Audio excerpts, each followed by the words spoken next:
তারপর সেখান থেকে বাসার দিকে যাওয়ার পথেই হঠাৎ করে এক অপূর্ব দৃশ্য দেখে চোখটা জুড়িয়ে গেল। হয় নাই, ওরা জোরে করে কইছে। अच्छा জোরে কও। ठीक है যেটা পড়ে নিলাম। দেখেন তো এটাকে চিনতে পারেন কিনা। বোবা প্রাণীটা হয়তোবা বুঝতে পেরেছে এতক্ষণে। এই তো আর কিছুক্ষণ। ঈদের সকালটা সব সময় একটা চেনা সুবাস নিয়ে আসে।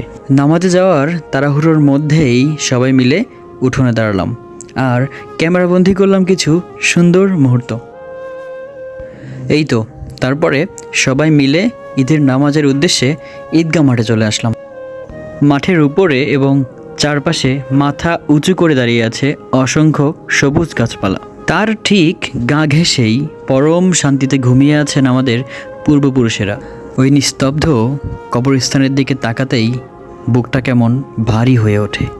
গত ঈদেও যারা আমাদের সঙ্গে দাঁড়িয়ে একসাথে নামাজ পড়েছে, আজ তারা মাটির চাদর গায়ে দিয়ে গভীর ঘুমে মগ্ন পাশের এই কবরস্থানে। তারপর যখন একটা দীর্ঘ শ্বাস ফেলে মাঠের দিকে তাকালাম, তখন দৃশ্যটা যেন বদলে গেল। চারিদিকে নতুন বাচ্চাদের অফুরন্ত কোলাহল। আসলে তারা যে কি খুশি, তাদের এই ঈদ আনন্দ দেখে মনে পড়ে গেল সেই শৈশবের দিনগুলোর কথা। হাত দিয়ে হঠাৎ মনে পড়ে গেল, এই তো আজ থেকে 20-30 বছর আগে আমরাও তো এরকমই ছিলাম। নতুন জুতো জামা পরে সেই পকেটে সালামির টাকা বারবার হাত দিয়ে গুনে দেখা, কি যে একটা খুশি, কি যে একটা আনন্দ। আহা, আমাদের সেই সোনালী শৈশব আজ কোথায় হারিয়ে গেল। এই বাচ্চাদের হাসির শব্দে আর ওদের এই চোখের চঞ্চলতায় আমি আমার হারিয়ে যাওয়া শৈশবকে নতুন করে ফিরে পেলাম। এক মুহূর্তের জন্য মনে হলো জীবনের সব জটিলতা ভুলে ঈদটা হয়তো ওদের জন্যই ধরণীতে আসে। জীবিকার তাগিদে যারা গ্রাম থেকে বছরের পর বছর ইট পাথরের শহরে পড়ে থাকে, আজকে তারাও সব ক্লান্তি ভুলে সেই ধুলোমাখা গ্রামে ফিরে এসেছে। কত চেনা মুখ, প্রিয় মানুষগুলো অনেক দিন পরে দেখা। আহা, এই আকুতি, এই ভালো লাগা, এগুলো কেবল প্রবাসী আর শহরের সেই একাকী মানুষগুলোই জানে।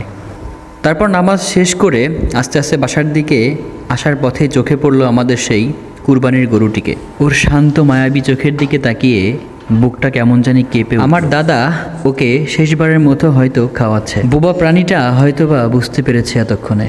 এই তো আর কিছুক্ষণ। ওর সেই মায়াময় দৃষ্টি এক অদ্ভুত ত্যাগের মহিমা মনে করিয়ে দিল। আমি ওর পিঠ চাপড়ে দিলাম, আদর করে দিলাম। গরুটি পরম আনন্দে হয়তো শেষবারের মতো খাবারটি খেয়ে নিচ্ছে। তারপর সেখান থেকে বাসার দিকে যাওয়ার পথেই হঠাৎ করে এক অপূর্ব দৃশ্য দেখে চোখটা জুড়িয়ে গেল। আমাদের বংশের সবাই এবার এক নতুন বন্ধনে আবদ্ধ হয়েছে। কোরবানির এই বিশেষ দিনে আমাদের বংশের ছোট বড় সব পুরুষেরা সবাই মিলে একই কালারের একই রকমের গেঞ্জি পরবে। আসলে এই আনন্দটা একটু বেশি অন্যরকম। কোরবানি হোক রবের সন্তুষ্টির জন্য।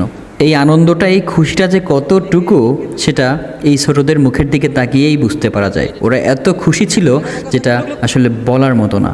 আমাদের বংশের এই একতা দেখে আসলে মনের ভিতরে একটা গর্ব আর তৃপ্তি চলে এলো। তারপর আর ধৈর্য না ধরতে পেরে আমিও আমার পাঞ্জাবিটা খুলে গেঞ্জিটা পরে নিলাম। বংশের সবাই আজকে এক রঙে রঙিন। তারপর ছোটদের কথা ওদেরকে কেন বেরিয়ে রাখিনি। অতঃপর ওদেরকে সবাইকে দাঁড় করিয়ে দিয়ে সুন্দর করে ভিডিও করলাম। ওদের কারো মুখে ভয়, কারো মুখে লজ্জা, কারো মুখে আতঙ্ক, কারো মুখে এরকম কি মিষ্টি সুন্দর হাসি। তারপর একই রঙের পোশাকে আমরা যখন সবাই ছোট বড় একসঙ্গে মাংস কাটতে বসলাম, তখন মনে হলো এটাই তো আমার পরিবার, এটাই তো আমার শিকড়। এই বাস্তবতা, এই কোলাহল আর এই ভালোবাসার গল্পগুলোই তো আমাদের আরও একটি বছর বেঁচে থাকার শক্তি যোগাবে ইনশাআল্লাহ। দেখেন তো এটাকে চিনতে পারেন কিনা। আশা করে চিনবেন, কারণ আপনারা আমার ভালোবাসার মানুষ। अच्छा ঈদ মুবারক। ठीक है ঈদ মুবারক।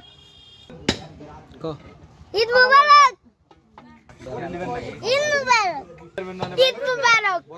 ঈদ মুবারক। হয় নাই, ওরা জোরে করে কইছে। अच्छा জোরে কও। ঈদ মুবারক। ठीक है ঈদ মুবারক।